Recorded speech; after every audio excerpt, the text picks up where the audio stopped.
چھوٹا سا بادل۔ آسمان میں ایک چھوٹا سا بادل تھا جس کا نام کیمولس تھا، جو دنیا کو نیچے دیکھنا اور اڑنا پسند کرتا تھا۔ ایک دن کیمولس نے ایک چھوٹے سے باغ کو دیکھا جہاں پھول مرجھا رہے تھے کیونکہ کئی دنوں سے بارش نہیں ہوئی تھی۔ کیمولس کو پھولوں پر بہت ترس آیا اور اس نے مدد کرنے کا فیصلہ کیا۔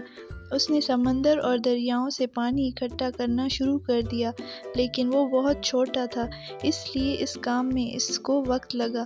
آخر کار کیمولس پانی سے بھاری ہو گیا اور باغ پر آہستہ بارش برسانے لگا۔ پھول خوش ہو گئے اور نکھر اٹھے۔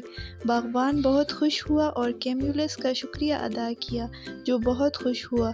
اس دن کے بعد کیمولس نے یہ یقینی بنایا کہ وہ جہاں بھی ضرورت ہو بارش فراہم کرے گا۔